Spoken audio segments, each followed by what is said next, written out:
Welcome to this video that will give you some background for our Lenten study on Dr. Brueggemann's book about virus as a summons to faith.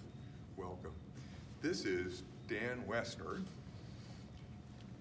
and Peter Hulak, and we are really pleased to be here leading this class. We are excited about the book and honored to be part of this team that's leading you in this study.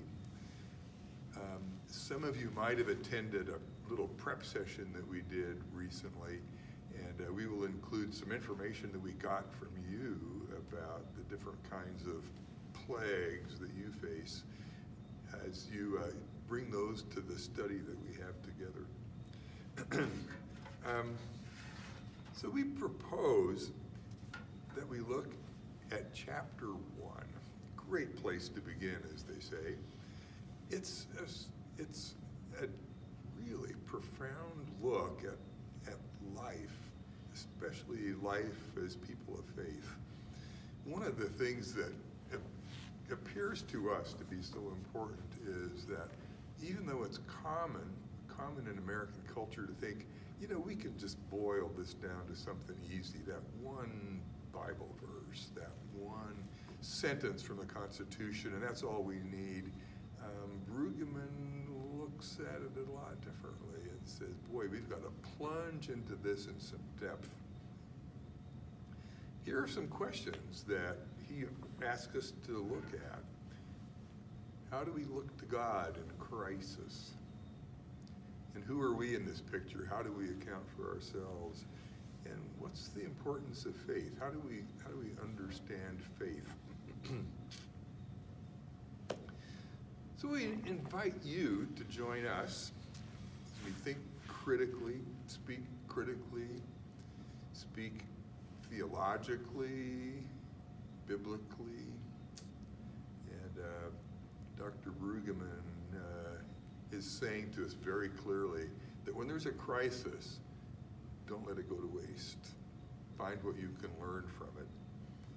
And as you do that, deepen relationships and prepare for change as we look ahead, as we know ourselves better, as we know people better, as we know life as church better. So, welcome. Dan, take it over. Sure. What Pete and I are hoping to do through providing a video and a PowerPoint and if you have the opportunity, reading of the chapter before we meet for our session, what we're trying to do is flip the classroom. So through the video and the PowerPoint, and you're reading the chapter, we're covering a lot of the meat of the chapter, the argument of the chapter before we actually gather. Thus, we'd like to spend most of the 90 minutes that we have in that Wednesday Lenten evening series discussing and hearing more from you about your experience, your theology, and what you're learning through this virus as a summons to faith. So Pete's already given you the questions and a working answer from Professor Brueggemann. The context is the next thing that we have to keep in mind, and when we had our introductory session, we asked people to give back to us their thoughts, what they thought our context was. And we've summarized that, and Pete's going to hand it to you in a minute, that summary of what everybody said during our introductory session. But let's take that context as we're defining it collectively, and with Brueggemann, reflect on that context through a prism. And the prism from Brueggemann is what we have to learn theologically, biblically, ethically, historically from the prophets of the Old Testament. And his argument is that there are 3 lenses that those prophets give us for all those times that the community of faith faced their own calamities. The first is a covenantal trajectory, that we live in covenant with God, and we'll take some time in this video to explain what he means by that covenantal relationship. And the second lens is that God acts purposefully with God's power, sometimes punitively, sometimes negatively, sometimes most forcefully. So we'll look at the purposeful use of God's power. And then the third lens is God's holy power. The prophets remind the people of faith that the capacity of God is inscrutable. So through those three trajectories of understanding God and reflecting on God in a time of crisis, covenant, purpose, and that holy raw power trajectory, we begin to think about faith differently. And that's where Brueggemann calls us, to think about faith differently, because we have, if you will, the opportunity of a crisis. So what was it people told us during our introductory session the context is? We heard lots of comments, some wonderful comments about the context that each one of us brings to this time in history. And thanks to Dan for kind of putting these together in a way that I think is really going to be helpful to us. So some of the things we heard from you might be grouped in the category we'd call broken relationships, racism, divisiveness, the crisis in Ukraine, weak kind of discourse. But continuing this theme of broken relationships, diminished education, and yes, that virus, the virus, with all of its downstream effects like isolation, illness, death, grief, mourning. So that's a group we might call broken relationships. How about the group, sort of the comeuppance group? Consumerism, climate, what's happening to this planet? Nationalism, fear, those are so powerful. So in addition to the broken relationships and the comeuppance part of this, there's a paralysis effect too. Paralysis, not knowing how to search for God in all of this. What's the role of the church? Is the church even relevant now? Does the church have anything to offer? In acknowledging that faith is fragile. And then one more thing in the paralysis group might be facing the collective trauma. How do we do that? What's this doing to all of us, not just individual paralysis, but to us together? Who are we? So that's what we heard from you. And boy, we're grateful for that. Your input has been helpful to us as we have been thinking about how to direct these weeks we have together. And we are really looking forward to the time we'll have to have you direct the course with us as the weeks go by. Dan?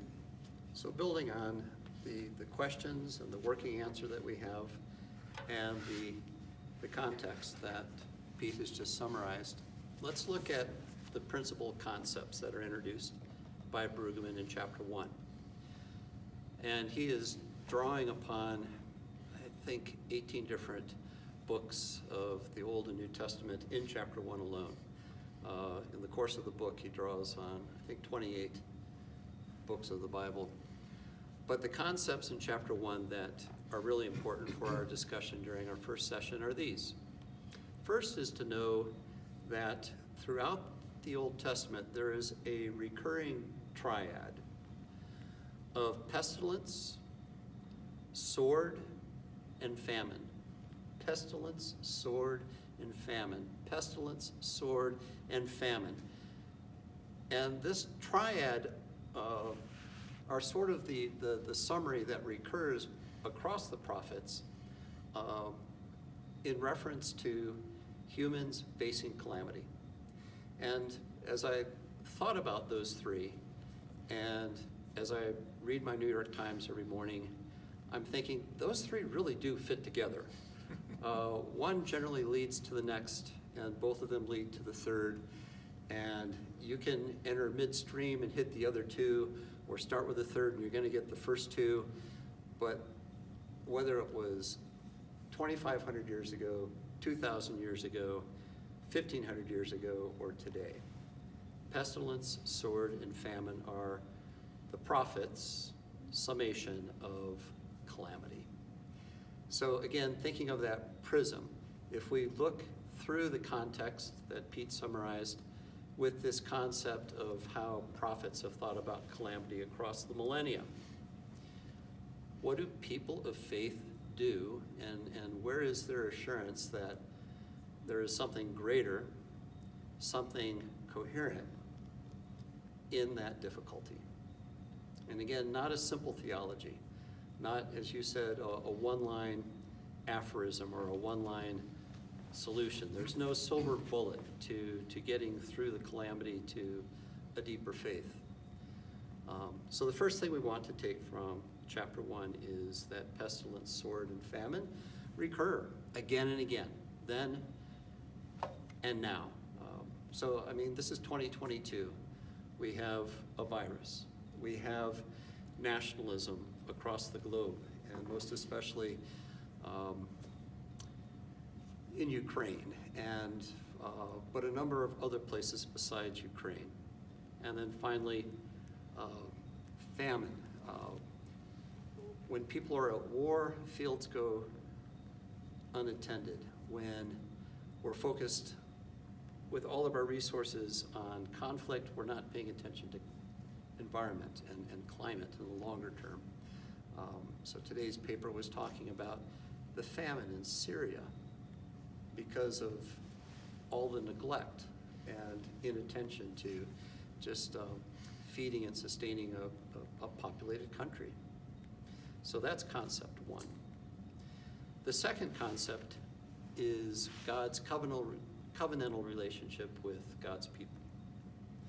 And covenant here is understood as something that is of and by God for the relationship of God's people with God. It's not something that the Hebrew people dreamt up on their own. It is something of and by God and offered graciously to a people. But that covenant offers a moral coherence. A moral coherence to all of creation, to the world, to the Hebrew people, a small grouping of people surrounded by large and powerful states. That covenant, which is given by God, is not negotiable. And in that covenant, the terms of which are laid out by God, obedience is rewarded. Disobedience is punished. So the first way in which the prophets have the people of faith consider calamity, again, pestilence, sword, and famine, is to re-examine how are we doing with the covenant with God? Have we broken that covenant? Have we been disobedient? Have we forgotten that this is something that's not negotiable? The second way in which the prophets ask people to look at calamity, the second part of that lens, is God's divine intent to use God's power to redress injustice. And the example that Brueggemann offers is the book of Exodus and the enslavement of the people in Egypt and their deliverance. So freedom for slaves and frogs for oppressors. And Pete, you've got a good reference with your musical repertoire. What's that again? Oh, well, and we'll bring this to the class too.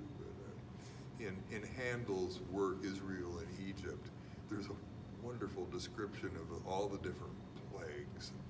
And we propose, unless you feel you don't want to hear it, we propose that we play for you Handel's rendition of the Baroque musical version of Redeep. So Pharaoh's got frogs, but the Israelites get freedom. But with freedom and that reminder of God's divine intent to powerfully redress injustice, they're also reminded of the covenantal relationship and that it comes with obligation and that it's not negotiable. So both freedom and frogs and a reminder of the covenant and a call of the people to a deeper faith and a deeper covenantal relationship. The third part of the lens that we get from the prophets is just understanding calamity. Again, calamity, pestilence, sword, and famine. Understanding calamity as evidence of God's holy power. Wonderment, just wonderment of God's capacity and mystery, inscrutability. I think of this often when I imagine the universe, the cosmos, and the billions of stars, the billions of planets, the billions of suns. And here we are on one planet of one star, our sun. And, you know, that's inscrutable. That is mysterious. That's beyond my capacity to reason, even though I can read through an astronomy book and try to get a handle on it. But so too with calamity. Calamity is, whether in the form of a drought, or a flood, or a tornado, or a hurricane, or a fire, it is a kind of power that is one that evokes wonder. Because I can't explain it. I can't get my arms, I can't get my head around it. So Brueggemann says yes to science, yes to all the fabulous scientists who have given us at amazing speed a virus vaccination and boosters and pills and other treatments.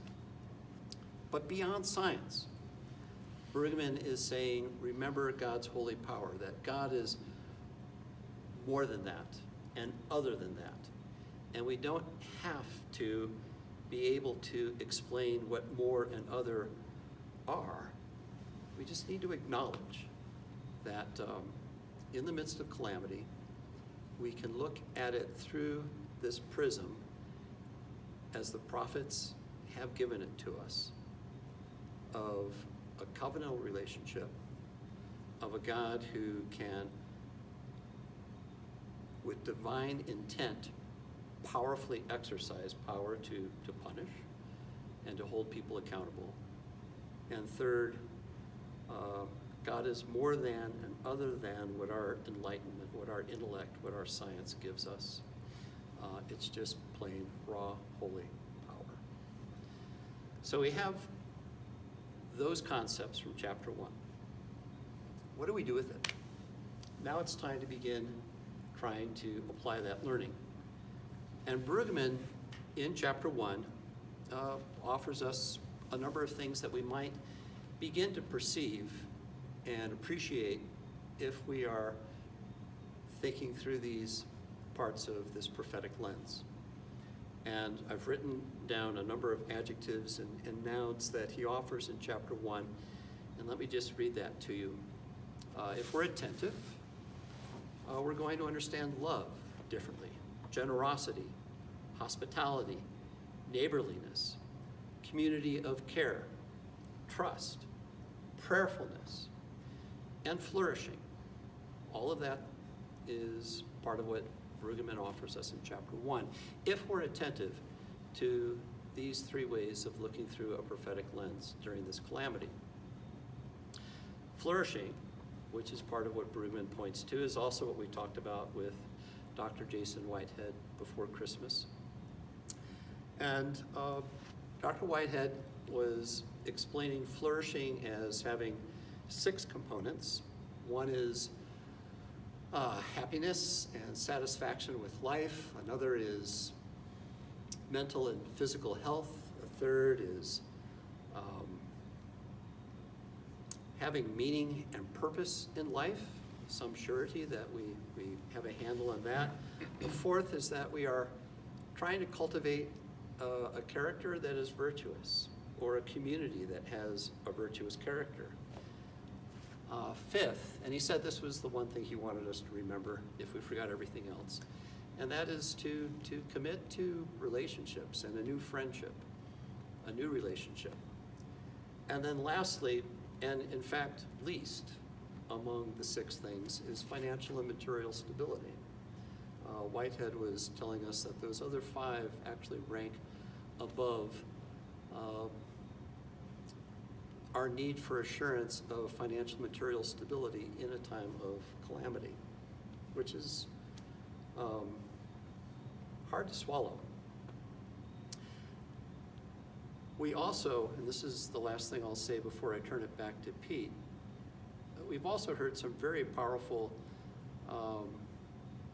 instruction from Malcolm Newton and Marjorie Lewis on black theology. And I think it takes us further than both Brueggemann and Whitehead, which is not to say Brueggemann and Whitehead haven't taken us some distance.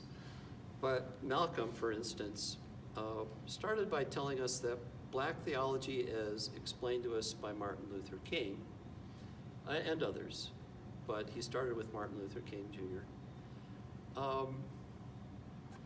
was that justice, liberation, hope, love, and suffering, those 5 themes recur again and again and again in black theology. And for the Reverend Dr. Martin Luther King Jr., that led to an understanding of justice, which meant equality for all.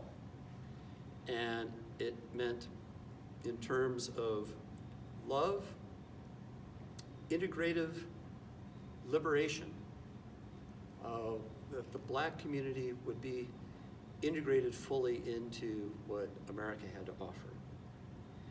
And then finally, that our understanding of liberation and hope and justice and love and suffering brought us into a beloved community.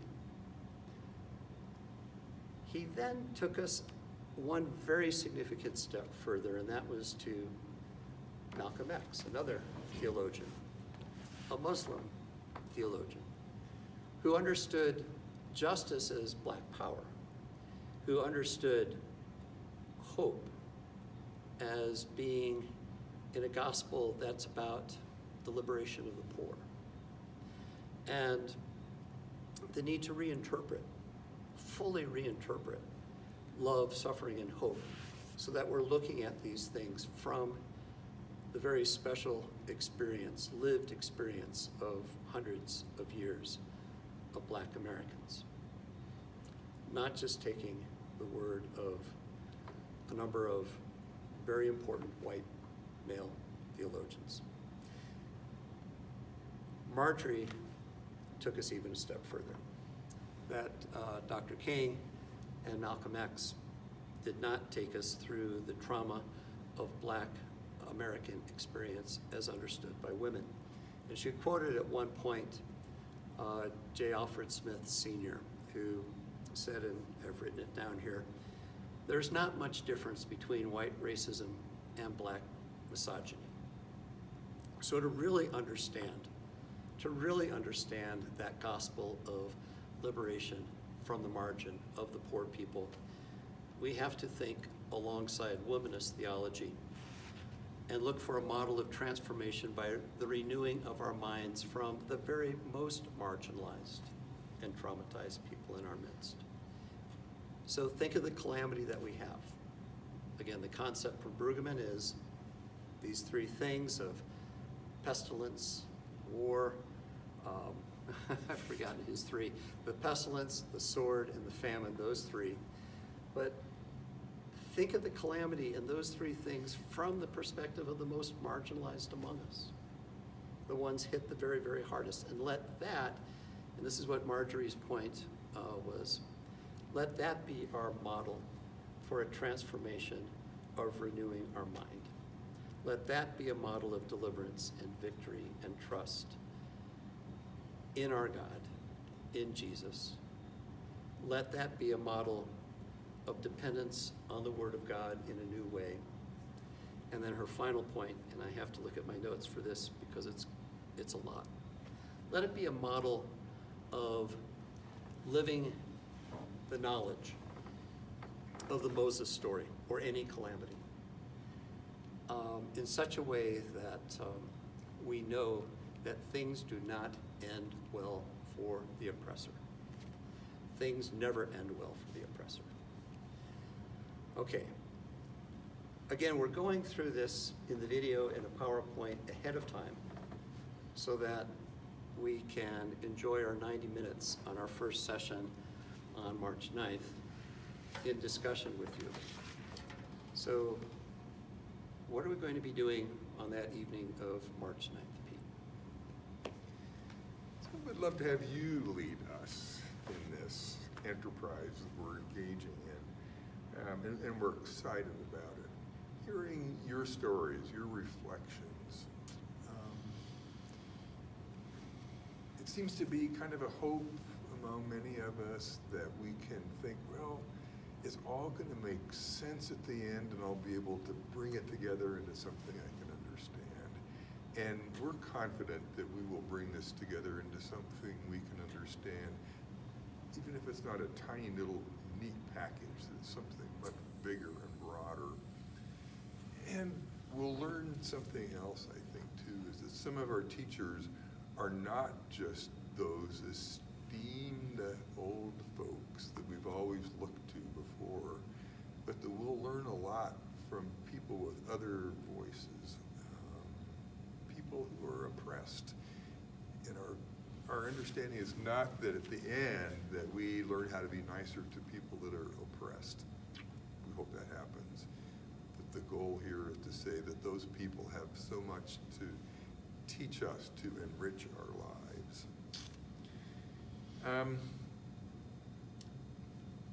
So we'll engage in lots of listening. Encourage your telling stories if you're willing. And at the end of this time together, that we'll find meaning. So Dan, let's just think of one question here. There are people out there in the world right now who are saying, you know, we pretty much got this licked. Get rid of the masks now. Let's go back to the way life was. And so, what do you say? What do you say to them? Somebody says, we don't need Brueggemann now. We don't need this book, this time together, this complexity. We can be done with that, right, Dan? Okay, that sounds like a rhetorical question, and I'll bite. Right, thank you. But I don't want to give my answer right now. I want everybody to come on Wednesday evening at 7 o'clock on March 9th with their answer to your question. What do we do with the virus as a summons to faith? Vaccine, masks, or not, what do we do with a good virus? Thank you. And we will see you on March 9th. And ahead of time, you'll have the video and a PowerPoint and our best wishes for your working through chapter 1 of Brueggemann's book. Thanks.